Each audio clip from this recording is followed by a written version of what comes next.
Jésus, yawe na bikamwa, yawe oza malamu na bomo inanga. Oh yawe, koloza malamu na bomo inanga osaleli ngai ya minene, ya minene, ya minene, ya minene. Bien na zoro mabiala les New de Star. Bandeko nanga nasali video yo parce que nzamba za malamu.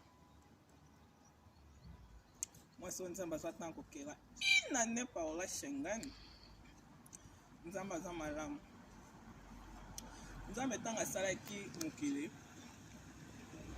akanisaki abike no fona sala pe mwasi na mobali asalaki atana F Bible ezoloba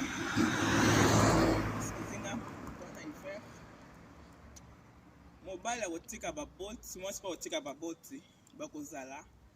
elongo bakozala place moko bakosala famille. Ma grande surprise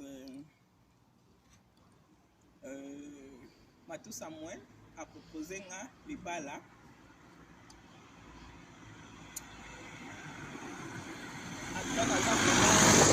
na émotion makasi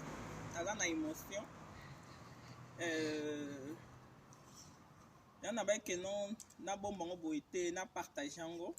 na bandeko na nga na les New de Star bayebake non Paola Shengani femme légitime ya frère Matou Samuel. Année prochaine libala na biso bandeko bo soutenir nga na mabondeli na ba prière nzamba pambola biso to umila vraiment na frère Matou Samuel to sima banzete to mona bakoko bana Matou baza bana nanga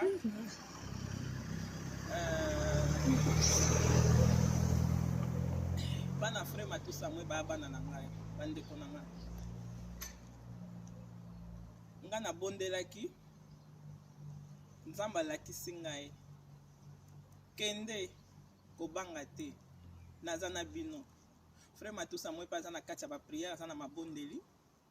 po te libala na biso eleka malamu. Vie na zoro mabiala les New de Star message yango na ngai na passé bana monde entier naza posa soutien ma ba prière na bino bandeko na ngai bo finga te po tokoki mpe kotika frère Matou Samuel ye moko te aza nanu jeune nzoto ya makasi ezosenga mopanzi na ye nzambe atalaki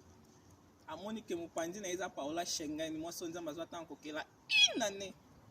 mopanzi ya frère Matou Samuel eza vraiment nga nde na ovanda na ye ntina bokoko na ye tozala ensemble tosima banzete en tout cas bandeko na ngai eloko na nalobaka yango wana bobwakela biso bafrère nyonso bapaster nyonso paster Coutinho Fernando paster bapaster nyonso kaka botia biso na baprière frère Patrice botia biso na baprière